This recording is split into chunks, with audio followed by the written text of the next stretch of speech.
Welcome to a brand new series here on Squash Skills that we're calling Under the Tin. So we're going to be speaking to a number of different characters within the sport who are very much a fabric of the game of squash. We want to search out different perspectives and understand some of the challenges that squash is currently facing as a sport, both as a result of COVID and going into the lockdown restrictions. Our aim is to explore the opportunities for green shoots at grassroots levels and beyond. And we'd love to hear any questions, suggestions, or ways that you're working hard to support the sport in your community.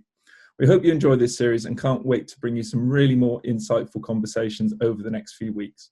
So without further ado, to kick things off, I'm delighted to welcome Mick Todd, the CEO of Pontefract Squash Club and manager of many a successful squash player over the years, including the likes of James Wilshop and Surav Gorsal, to talk us through what he's experiencing on the ground up in Pontefract. So Mick, firstly, welcome and thanks for joining us.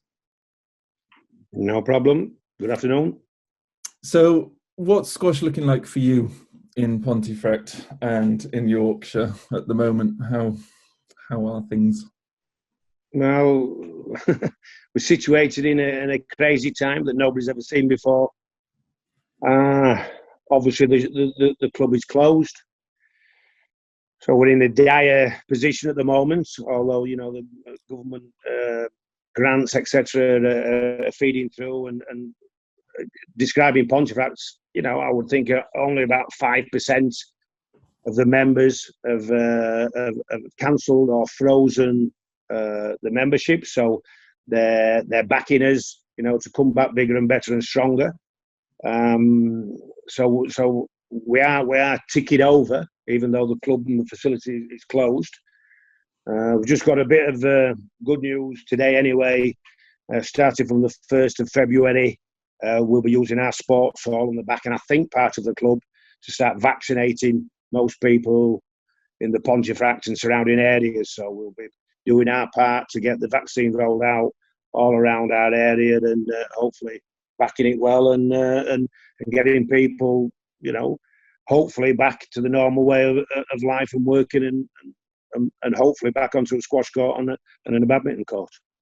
And so how, you know, paint a picture of what squash has been like in Pontefract over the last couple of years, kind of in, you know, 2019. Obviously, we've been up and made a couple of documentaries with you, and we feel what a buzzing, vibrant community you've got there. But do you feel like squash has kind of been on the up over the last couple of years, or has it been maintaining, you know, pre-COVID? What's your take on the sport kind of locally? Well, I have a broad view of the squash world, and I've been in it a long time. I think there's only Malcolm and a few more that have been longer than I've been involved in the game. So I see it from lots of angles, in world tour angles, junior level with Sam, and then clubs and club level, as I've been, you know, touring around over the last couple of years and visiting, you know, I think over 80 odd clubs now. And then obviously I have to be, even though I'm 60 this year, on social media. And the most I see on a regular basis is dour and negative and doldrums and all comments that, you know, somebody put a graph on about where squash is and where it's going on social media, etc. Google, I think it was, or whatever, after the 3 lockdowns. And hey ho, the graph was going downwards. Well done, Einstein. It's just crazy. Obviously, all indoor sports, virtually all sports are suffering. Businesses are suffering as well. So, but definitely indoor sports are suffering. But I know from just running and seeing other clubs, Pontefract, and I'll just speak on that alone, year on year has increased its turnover on a regular basis. This year, I think it's either 21 or 22 years I've been involved in it, and year on year has been increasing its turnover. And I think this year it's past. So 2020, which is just a blur now, we were going to, I think, turn over £1 million. Obviously, we went nowhere near that, but that's what our target was. So when I go around to different clubs and I see all on social media the doom and gloom of squash, I don't think so, really. Go to Poland, where it's growing massively. Go to the east side of the United States, absolutely growing massively.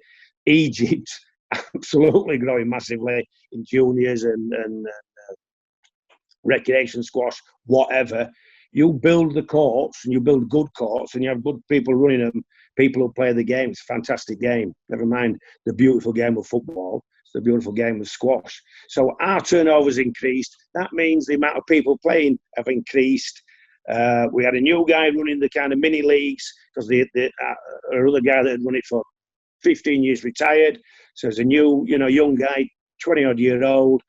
And the mini league board, we had to make a new one because there were that many people putting the name down. And even, trying to go forward, they're still there, even, just before the lockdown, etc. In fact, I think we locked down on March the 25th, and it was about 9:30, and we've 8 courts at present at Pontefract, and all of them were in play when we got the news that, we'll be shutting from that time. So, I can without a doubt say if you get the right people in place and the right ideas and the right drive and the right coaches, it's a fantastic game and loads of people still want to play it. So what's your recruitment process in Ponty then in terms of getting new members into the club? Are you actively, are you having to do a load of marketing, or is it kind of word of mouth now? And is it kind of self-perpetuating? How are you doing that as a club? Well, without a doubt, the best form of marketing on the planet, worldwide, anywhere, any country, India, China, Hong Kong, America, Russia, whatever you want, is word of mouth. Word of mouth, if it's coming from somebody that you can rely on, by the way, is the best form of advertising, because they can tell you in detail, they can express their views and how good it is to them, and that marries up with what you're listening to, and hey ho, you'll have a go. So, but obviously, and I'm an old fart, we have to be in the social media. So we've got younger people doing the social media side on Facebook and Twitter and whatever else is out there. So we're doing that. And you've got advertising outside the club. You will do some kind of advertising, but not much in local papers and used to be yellow pages, etc., etc. Word of mouth is massive, but the biggest one that we find is juniors. And so I try and get that if you've got a big junior program and we're 120, 140, 160 kids on a regular basis, well, the 2020 issues, you will get the parents bringing them. Then you get the parents either, taking up the sport or some form of the sport or a conditioned part of the sport or racquetball or maybe going to a gym or doing some yoga classes or whatever. And then when they're taking up the sport, then they're talking to their friends and families, which then brings other adults, etc. in. And the biggest way forward to me, apart from juniors talking to each other and loving the game, so you've got ready-made babysitter in a 6 metre by 10 metre space. It's unbelievable. And if you're not, I'm a Yorkshireman, so we're supposed to be tight, but because the kids, you can leave them lights on all day long and have them playing all day long. And if they love the game, the parents love it because they're on court. And then if they're there for that many hours, hey ho, one time they're going to pick a racket up or whatever. Even if they're useless, does it make any difference? They're playing the sport. The kids are loving it. The more time the kids are on a court, that's how you get people to become better. There's all technical areas about what a coach does, etc., etc. But really, if you get any kid at a young age hitting balls on a regular basis, they'll be good. They'll be good. They'll end up good. And then, straight away, then you've got a pastime for parents or both parents or one, taking them to tournaments, etc. You've got a lifestyle. It's a healthy lifestyle and you meet different people. And if you keep on going and you can make the grade even farther, you go to European places and then end up world places. And you have a network then, which I've got through players years and years ago with, multiple different people from all over the world. It's my network now, and I'm setting up another business, hopefully abroad as well, coming forward. So there's all sorts of things that can happen by just starting off the grassroots and getting people into the building to start with. And as I say, when I tour around the country,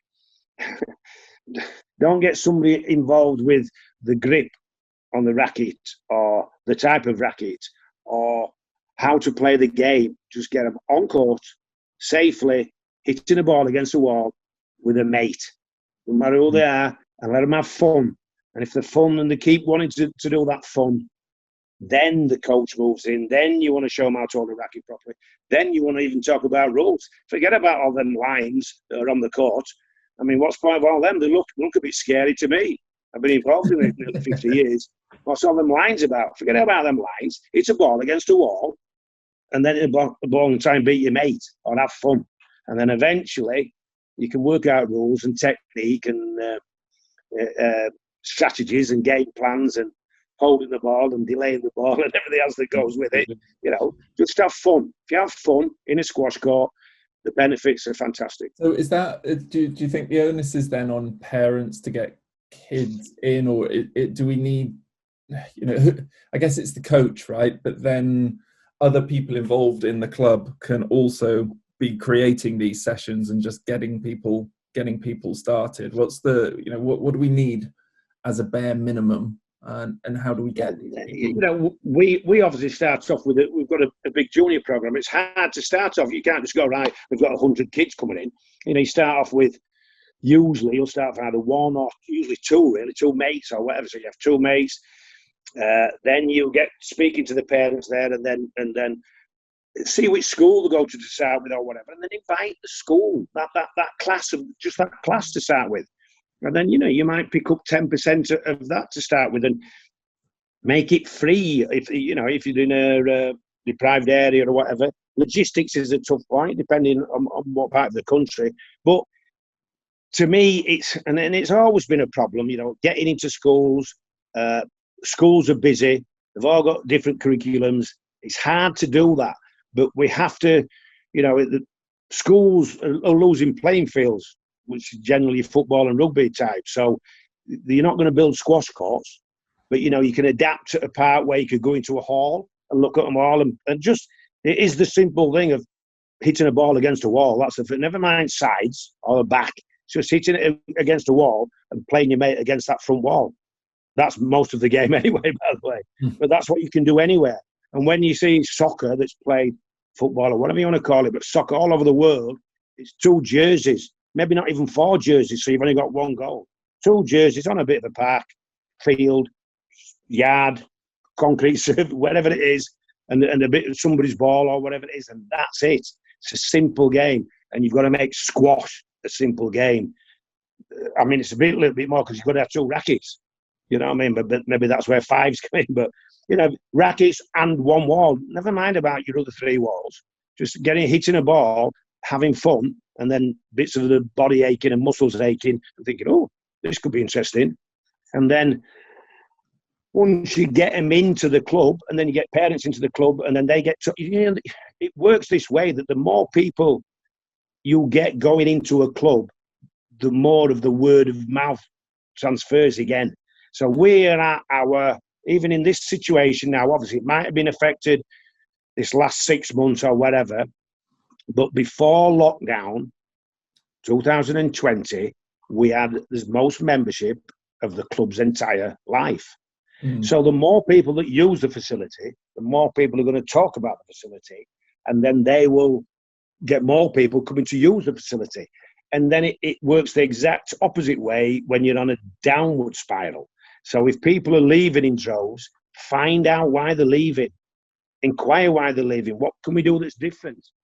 You know, I've just read about, you know, squash is advertised and marketed kind of on a comedy aspect really now, with the 118 and the white gear and the headband and whatever, where we know it's virtually the hardest sport on the planet. I think Soames magazine proved it. You know, apart from boxing, which, you know, that's a contact sport, hopefully. I don't know. I've seen the way you play, Mike Todd. There is some contact squash played around. But it's probably a non-contact sport and the fittest sport on the planet. But we don't need to dwell on that. That will naturally appear as people start getting into it. The first and foremost is getting bums on seats into a club and making it fun. And too many coaches, too many people who run centres and and squash clubs, etc. They want too many rules and regulations. If you want the youngsters and the young 20-year-olds and whatever, they don't want many rules and regulations. Let them play let them play the rapping music on court while they're hitting a ball. Who gives them monkeys? As long as they're enjoying squash while they're rapping at the same time, get them on. Right? I'm 60 and I'm not bothered about that. Make it different. You see this interactive squash coming for youngster kids and whatever.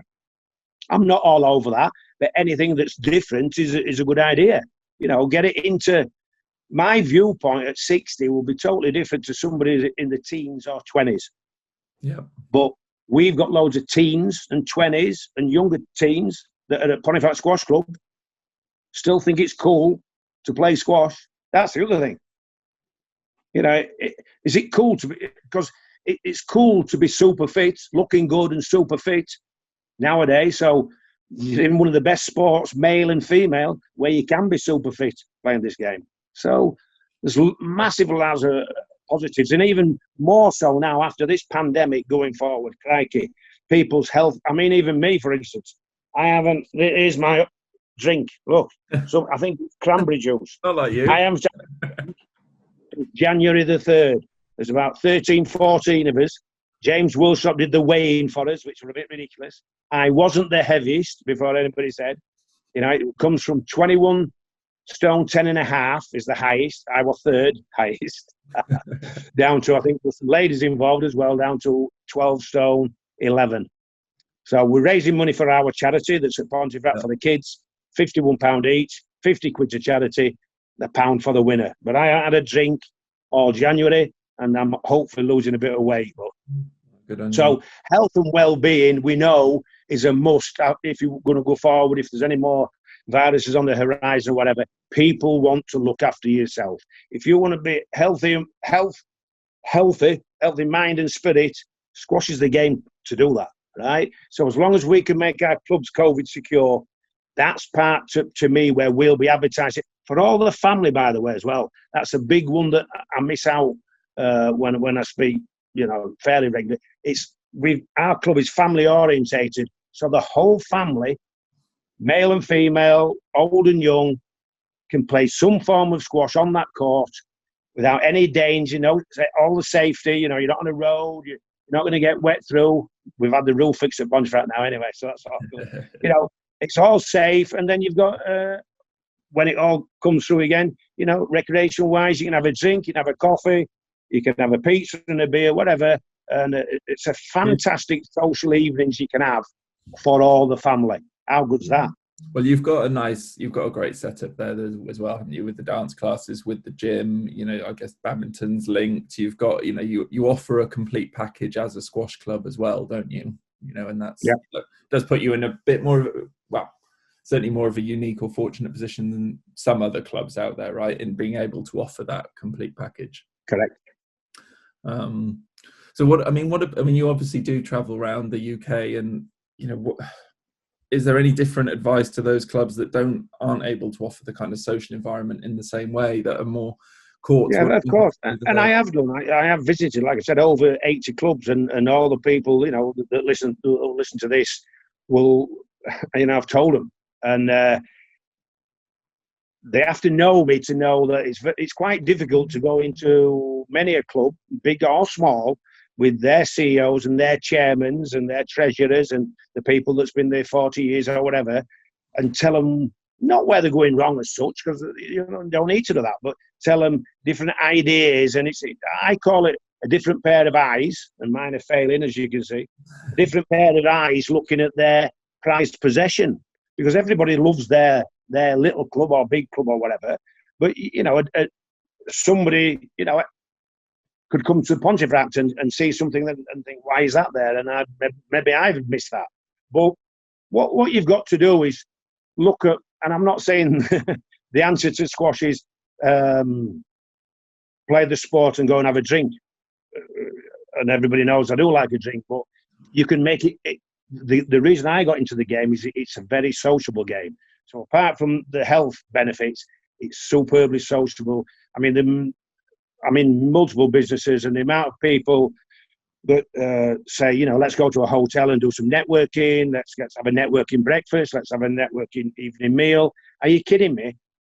The bars at Pontefract, over a meal or a coffee or even the daytime or whatever, is one of the biggest network societies in our surrounding area. So that's a possibility at all clubs. You make it a networking part as well with the business people. Not all clubs the size of Pontefract, and not all clubs have got a bar. Not all clubs have got a place to make food, or, a kitchen or anything really.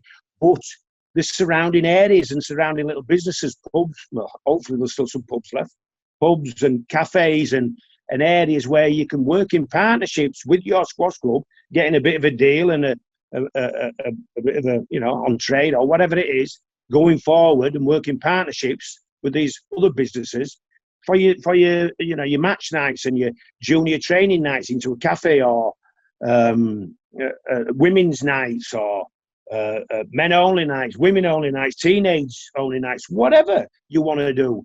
And you can put conditioned tournaments on, you can do handicap tournaments on, league matches, all sorts of different things. Open days when you get loads of different people coming into the club, and you can have great sport, and then you go to your local. It don't every local now does coffee and tea. It doesn't have to be alcohol or whatever, and you just make a social network. And the beauty about clubs, if you want a proper club rather than a centre, and if you want to retain membership, and I just told you how many were retaining the membership at Pontefract while we're in lockdown, is you have to make a community. And it doesn't matter, you don't have to be 8-court facility, it could be a 2-court, and you can have a great community there going forward. And if you get a social community, and squash being the driver, it'll continue and grow. No, it's key. And I mean, that was the one thing that came out of the film, wasn't it? It was all about the community behind Pontefract, so that's evident. But I've been to enough squash clubs around the world where you don't get that sense. It's pretty unique, but that's what we've got to strive for within the sport, isn't it? So talk to me, how familiar are you with kind of the growth of paddle at the moment? And are you familiar with what's going on with the court building in Europe, and do you know much about what they're kind of doing right as a sport? I'm definitely familiar. I'm definitely looking at, and I have looked at paddle, and I know Harrogate has installed a paddle court, and I went through to have a hit with James, not James Woolsop, James, the manager of Harrogate. I think before COVID, I think you were planning another outdoor court. So, and one of the businesses where I'm hoping to open it up have got multiple paddle courts as well. So I've played it in America as well. So yeah, I've seen it all over the world growing. It's obviously doubles anyway. There's no singles, so let's not see it as a threat. I don't see any sport as threats. I don't see, when another gym opens up, I don't see it as a threat. I just see it as competition, and what are they doing, and let's improve our part so that people come to ours. So what we're looking at present moment now, by the way, as well, is, and I know the PSAR and different people, we're looking at outdoor squash courts. Yeah. Why not? Why not? I know people play in Spain and different places that are far hotter than ours, although we had a beautiful spring last year. So, and even in Pontefract, it can get hot. So what's wrong with an outdoor court, and you can play squash outdoors? So we're looking at that. Feasibility, we're looking at that. And I think, I don't know what percentage we're wise, but looking at doing an outdoor court. So let's keep the game. Paddle's a little bit of squash, tennis, cross. Don't be scared of paddle. Embrace paddle. To me, when I played it, compared to squash or compared to racquetball on a squash court, squash is the ultimate. Squash is the ultimate physical toughness in a sport. There's no question. Yep. Tennis, racquetball, paddle. I've played a lot of sports and seen a lot of pros, and squash is the ultimate. So don't worry about paddle. See what they're doing. For instance, in the day, I can't say now because one, we're closed and restrictions, etc. But doubles is growing in squash, and not on a doubles court. You don't have to put the expense of a doubles court. When you're getting old and then you can't move as much or lunge as much, you'll know about that, Jethro.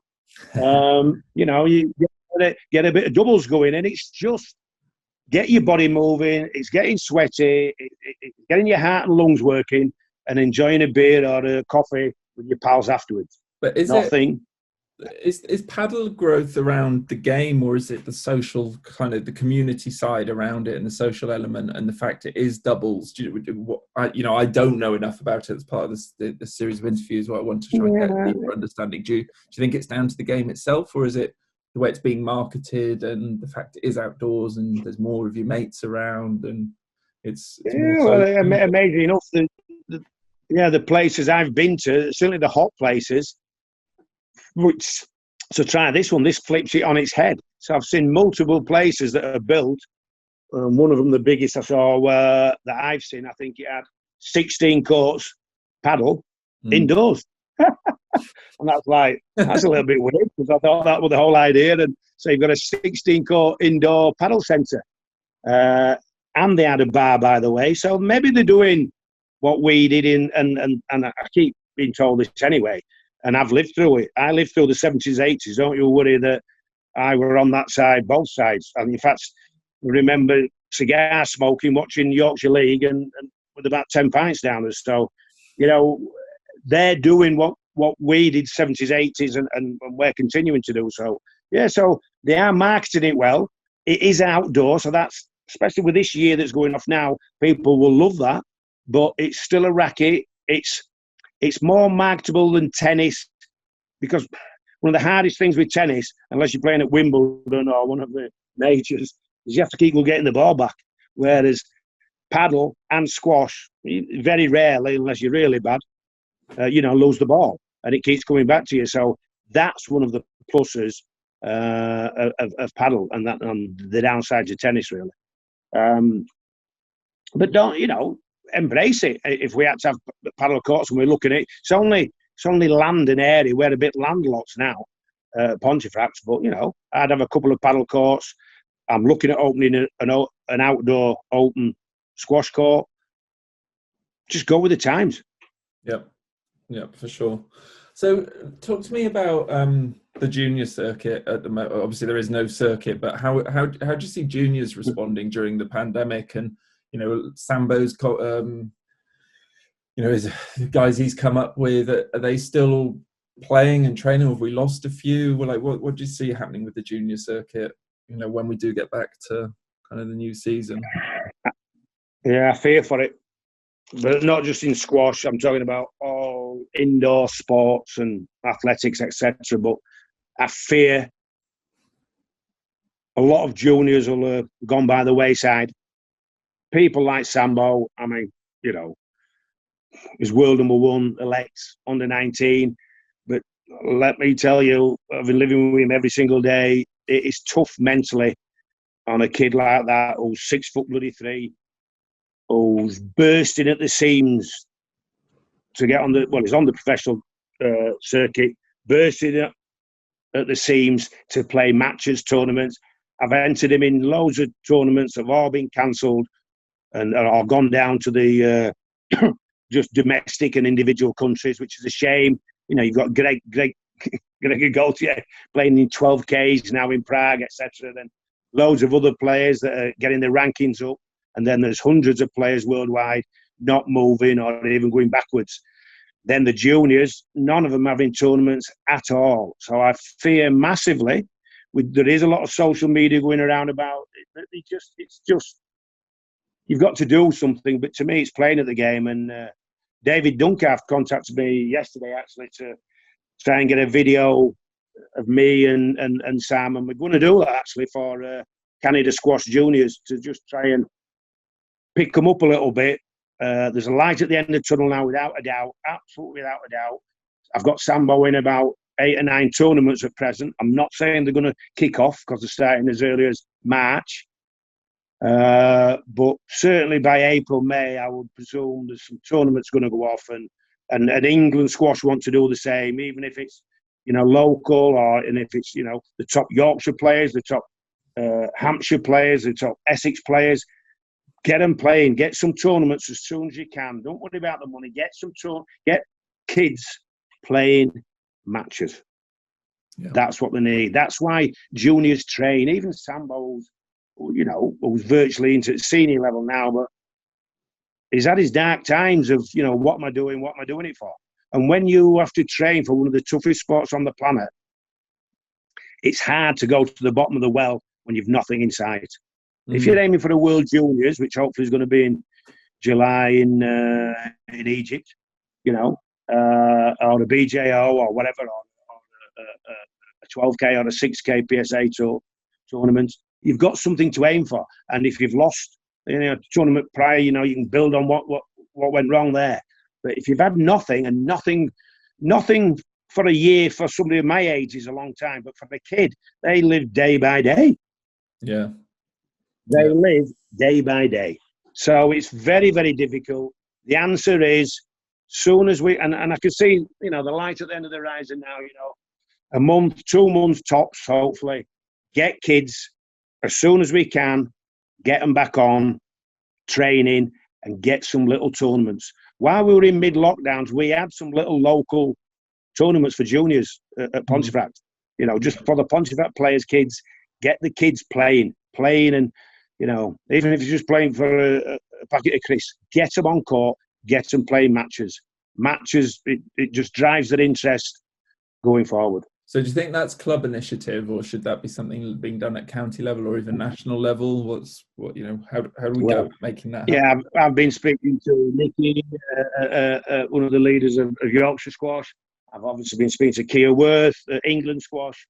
And obviously I can dictate what happens at Pontefract and going forward with all the coaches and whatever we're going to do at Pontefract. But it's everybody in it. It's absolutely everybody. But I do see that, talking to kids and parents online or whatever, they're just desperate for any matches. Doesn't matter. Doesn't matter if you're playing for a tin pot. Get 16 kids, 12 kids, 32 kids, whatever, playing on a day or 2 afternoons or whatever it is. Get them some match play. But that's down to clubs, counties, and the governing bodies. Let's get it going. And I know we've got to look, what the government is saying or whatever, but the light is at the tunnel. But let's get the calendar as full as we can going forward. No matter, let's get the calendar full of juniors. Let's go. I would presume it will be a year before all the kids and lots of lower level players have never had a match. It'll be past March. So, you're talking over a year. That's crazy. And do you think that's the same for kind of lower level graded adults as well? Do you think it's the same thing? Or Yep. But having said that, in between lockdown, let me just tell you this, for everybody that's got clubs going forward, we never actually managed to get it going because the rules and regs dictated we couldn't. But I got the new guy on the block with the mini leagues to do it in between lockdowns and get numbers from his members who wanted to register in a mini league, and we got bigger than ever numbers.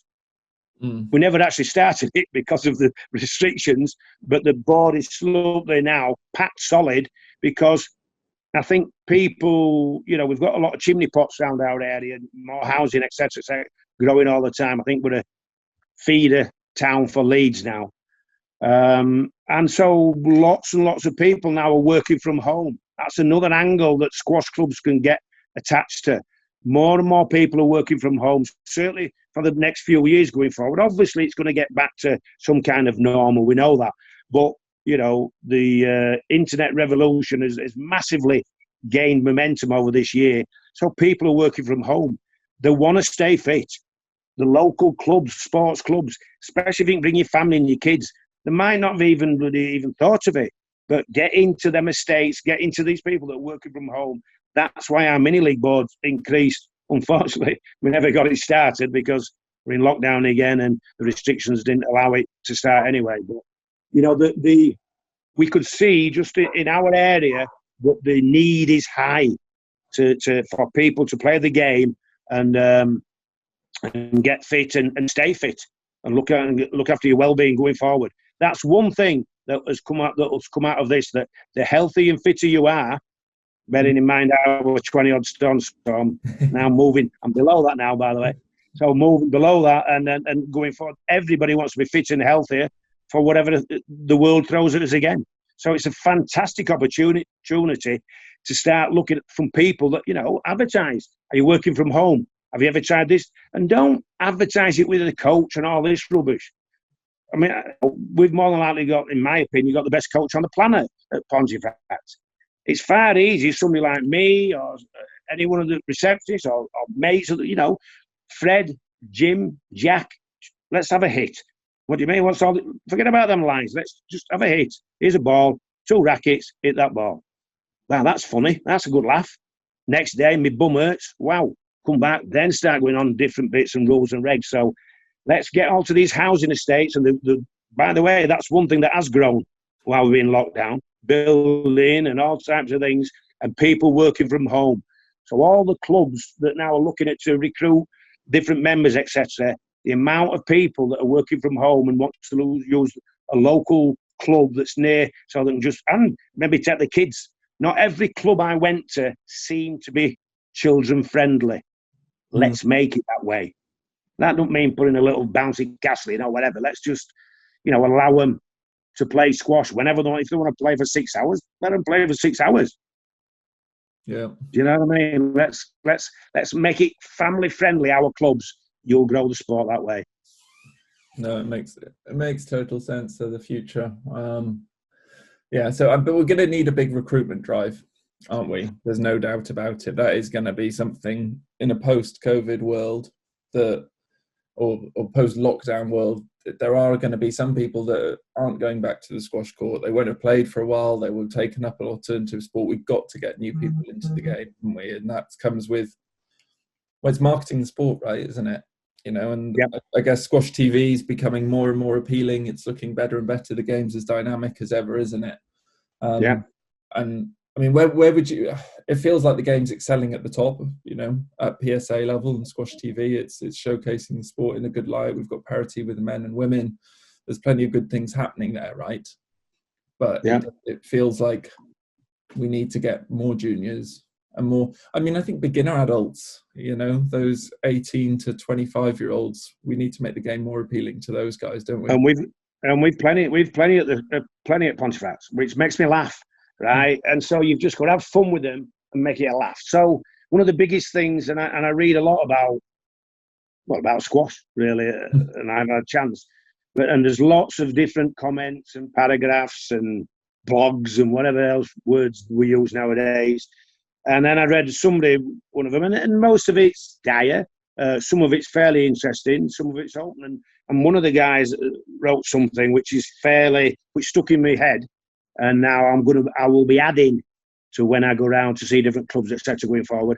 And I will be speaking to England squash, Yorkshire counties and different counties. Influencers. I'm weird of influencers. You would have done, because you're fairly young. I'm still young. I think you're young. Influencers. And what the hell's influencers? A more younger generation, teens and certainly in the 20s, are using people like influencers, which is like you'll get you get a following of 40. I mean, you've got these 2 Google characters or whatever that did a boxing match, and the money was so ridiculous because they had so many followers. So what we need is influencers that have a game of squash. Let's have a game of squash. Wow, that's a great game. That's good for you. That's good for your health. We had trying to think of his name that I took a picture of. It'll come to me. Who'll come and play squash. So you got sports personalities and celebrities and all these, and there's loads of them that play the game of squash. Unfortunately, but that's their own way, and it's up to them. Your Lewis Hamiltons and all these characters, they want to play the game for their own personal well-being. Don't want to. That's their private bit of time. So where we've tried to get hold of these, some personalities come out, obviously, but where we try and get these to come to major tournaments to show that they use it as their private space. And fair play, they're allowed to do whatever. But if we can get some, and obviously I presume influencers are going to be the younger generation, and they make careers out of influencing products. Why can't, it don't have to be hair gel or a dress or some nice jeans or whatever they're doing.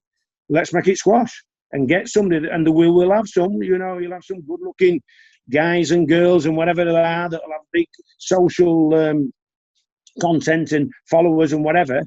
Get them involved, get them signed up into England squash, get them signed up into county, and just say, well, I'm not a good player. You don't need to be a good player. You can be an influencer. And so you get good players on, and you get celebrities on, and you get playing in fancy dress, and you get playing with music on and rapping, and you get playing in dark with luminous stuff on, and whatever that your followers like and like a good crack. Make squash part of it, rather than it just being a comic duo that's used on the two Ronnies and 118, etc. So let's make it serious. It's as cool as hell. That, if you play it right and you take to the game, you can have a superb physique, male and female, from the game. That's I'd find it difficult to sell shot putting to women and guys, but we've got a sport that we can sell, because the side effect, which is another key word that we're having now with vaccinations, etc. The side effect of playing good level squash is you've got a good physique, and you're one of the healthiest people on the planet. So let's get these guys, these influencers, and I've no idea who they are, but Sambo will and youngsters will and whatever, and go, let's get, somebody that knows them, take them down for a game of squash, give them a racket. Let's have a laugh. Let's get the bug. And if we've got 10 influencers around the country, that'll do far more for marketing in clubs and getting people to watch tournaments, etc., than anything, because they will be doing the advertising and marketing on their social media spaces or whatever they do it with. So out of our interview and conversation today, that's the word that I'm adding into my head, that we need these characters called influencers that are, I presume, all young and got loads of followers to engage. And not everyone's good, obviously, but there'll be so many that will, and just go, this is a fantastic sport. It keeps you fit. It's very sociable. That's what we need going forward out of this pandemic. Because there's your two things. What have we missed in this pandemic? Sport and keeping fit, and knocking about with your mates and your family. So you can play it with your family, you can play it with your mates, and the side effect is it keeps you healthy. Wow. But that sport ticks all the boxes. Get the influencers, get them on the court, get them talking, get them tweeting, get them whatever they're blogging, whatever they do. I don't know what they do. Don't tell me. Get influencers involved in squash. It will work. Yeah. I'm going to look for someone in our area, without a doubt. Yeah. No. I'll give them a free membership. Come in, just talk about our game and what you do. Not bothered how useless they are, but the benefits of the game, you can then blog or whatever you need to do. Yeah. And then you might say, by the way, I watched James Wilstrop play at this at 37-year-old. And then hopefully, by the way, I saw Sambo win World Junior title in Egypt on Squash TV or whatever. Yeah. Do you know what I mean? And then get them that have got millions and millions of followers. Yeah. I'm not saying they're all going to come into squash, but they'll all be seeing squash in the right light, rather than 118 and a comedy duo, which was a good sketch, by the way. It was. So, I'm aware we've got to wrap up fairly soon. I just want to touch upon, it's always touched upon, but squash in the Olympics, and you just get your take on the need. Does squash need to be in the Olympics? What's your take on it not being in the Olympics? How important is to it as for the growth of the sport? And should we be forgetting about it, or should we be focusing our attention on it? What's your take on it? As you know, I'm fairly opinionated anyway. And my opinion, every time it comes round and whatever, and I've been with Malcolm in Pontefract when we got the initial vote. I can't remember, 2014 or 2012, whatever, when we got the initial vote that we were going into the Olympics for whenever. And then in the afternoon, they decided there was, on that occasion, they were not adding any more sports. So we've had the highs and fist pumping, and that was Malcolm fist pumping, by the way. So we don't, that's how happy he was. And then in the afternoon, they want putting the sport in, and we've never been anywhere near since, to be honest. So, and it might have been longer than that, it might be 2010, I can't remember. But my opinion is that we don't need the Olympics at all. And for a couple of reasons, really, maybe three. I only need to look at badminton, and badminton's just got a bit of funding now because they're going into the Olympics, but they'd pulled the funding about 18 months ago. So funding can be up and down when you're either going into the Olympics or you haven't done well in the Olympics. My battery's going to run, so I'm going to look for my charger. Well, going into, if you're in the Olympics with funding, it can fluctuate with how well you do and how many medals you do. Yeah. Or even if the sport is, pulled, just because you get into the Olympics, does that mean? I'm back. I've just managed to save the interview. I've just moved venue. It can fluctuate up and down rather than what Alex and Lee and Tommy and a few others are doing at the PSA. They're making the sport commercially viable themselves. So year on year, they can grow and grow and grow. When you're in an Olympic sport, you can end up growing with the amount of personnel you've got, with the funding you've got. Your funding can be reduced, and then you have to reduce your manpower and your directs, etc. And then the other one is be careful what you wish for. So in racket sports, table tennis, I think they might be venturing into tennis again, but badminton, look how good China are. When we played the inaugural Chinese Open in Shanghai, the top 6 Chinese players, squash players, were all failed badminton players.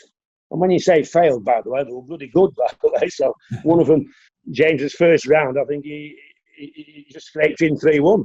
And he ended up to win it, by the way. But, so they were good players, but they just didn't make the grade at badminton. But you know how good they are at badminton and table tennis. And so be careful what you wish for, where we have at this moment an Egyptian kind of dominance, but that's not going to last. That definitely is not going to last. You can see for how the juniors going forward, they'll have a strong input for a lot of years because they're putting a lot of money into it. There's a lot of people playing the game, but it'll still be worldwide. But if you go bring the Chinese into it, you'll just watch their passion and how they drive into training the players, and it might be just a Chinese dominance. So how good of a world sport is that? So the PSA are doing really well on the world circuit, and hopefully over the next 10 years, massively increasing the prize money, which is good. And money's not everything, but if you can go around the world and play a sport and make a living from that, it's a great thing. So to me, we don't need the Olympics because it can fluctuate too much. And even if we even got into the Olympics, then everybody would be like in raptures. And I'd love Sam to have a chance of winning a gold medal, crikey. But if they didn't do well that year, is then that next time they're out, and then what happens then, and funding and all that. So just be careful. Let's drive. The PSA are doing a fantastic job. There is clubs doing a fantastic job. Countries doing a fantastic job going forward. If we can just do it slowly, methodically, but increasing year on year, every club and every county and every federation, the sport's growing. Don't worry about that. It's only not growing in areas where people aren't making it or allowing it or driving it to grow. It's as simple as that. The sport's fantastic. It's getting better. It's far, when you're talking Jonah playing on concrete floors and hard wooded floors, no wonder, the knees and whatever. Now you're on sprung floors, temperature controlled, glass courts, carbon fibre rackets. It's just a fantastic game. You're never going to be restricted. I love it when I take Sambo and different players to tournaments and it's throwing it down or whatever, or freezing. And I think, I'm glad we're into squash. That's true. So be careful what you wish for in the Olympic dream. Yeah. Yeah, no, that makes total sense. So in terms of takeaways then, Toddy, it's always great to speak to you, but it's not easy, it being in the squash world at the moment. We know that, but it seems like, when we get the opportunity, we need to bring some new people into the sport. We need the enthusiasts that are in the game to bring their friends, go out there and drag friends, family, whoever it is, to the court. In essence, you're saying it's about fun, right? It's showing them that competitive element, making it fun, and just getting them on the court, and the game kind of does the rest for its, the game speaks for itself, right? But it's just about making it fun, and that's the biggest takeaway in terms of what biggest massive. If we multiply Pontefract Squash Club worldwide, be the number one sport on the planet. It's simple, isn't it? It's not rocket science. Make it a beautiful place, not beautiful in looking, although it is. You've been in its bad days and whatever it is. So you'll make a fantastic quality venue, the best you can, right? You get good people running it that are friendly and happy and want to do it and driving, and then you've got a range, and it's fantastic when people inquire with me to come to Pontefract to train, or they inquire with Mal. That's the only tool they inquire with. And they give a resume of I mean, get away with you. I just see good people. Because if you produce world number one, and then right down through the rubbish of me, and I'm just in the kitchen now, so my wife's here, down to my wife playing and all these characters, it's just about having fun. You've got world-class players. You've got right down to people that are having fun, and will never do anything else but have fun. We've got a ladies group of 30 to 40 women who are more concentrating on what type of wine they're going to have after their games of squash than anything that they're doing when they're getting coached or playing a game of squash. And if you can do that big group of people in a club and then multiply it into the game of squash, you've got a fantastic game, because you have world-class juniors, county standards, local people that play competitive. My director pal or my car mechanic friend, will have a match every week or whatever. Then down to families playing each other, down to women playing in a social aspect with the wine and the pizzas and whatever else, cheese and biscuits and whatever they have. You've got a big, the game can hold that. That it's a social, fun, active game with the sideline of it keeps you healthy. But so this change, then ultimately you see it happening at club level. It's got to be the CEOs of the club or the boards of the clubs buying to this, or is there an initiative coming from county or national level? Where does this take? How do we make this happen? Well, yeah. So level, without a doubt, club level, because when I've said I've met with like over 80 odd clubs or whatever, some have been a bit tricky, and it takes me a little while, one, to understand me, and then two, to get my sense of humour, and three, to say, well, yeah, maybe you're right.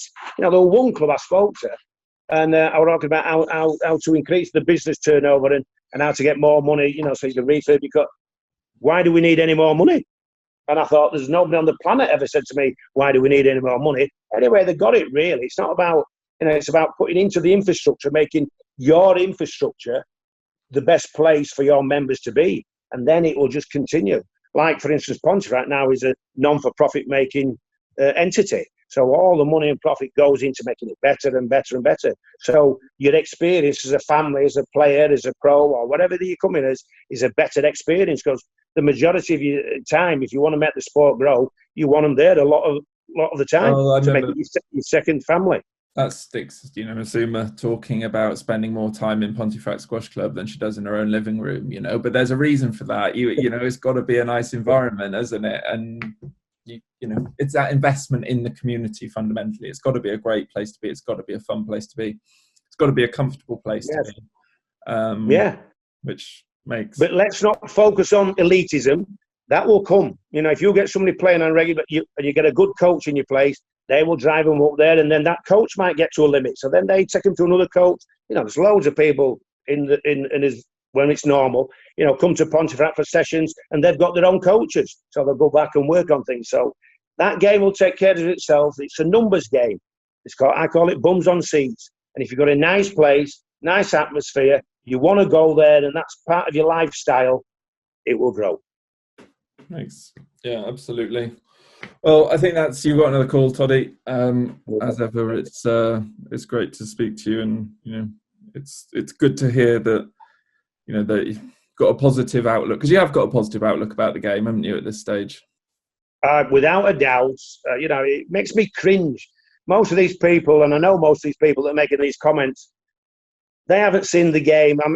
There's a few that are older than me, so they will have done, but they haven't travelled and been part of the lifestyle of squash as I have, in all different areas of it. From junior, running clubs, part of it as business, and then working with the highest professional players, including Rami, by the way, Lauder, players all over the world, and in venues all over the world, and going to clubs all over the world, as well as the UK. So don't tell me that the game's not in a good position.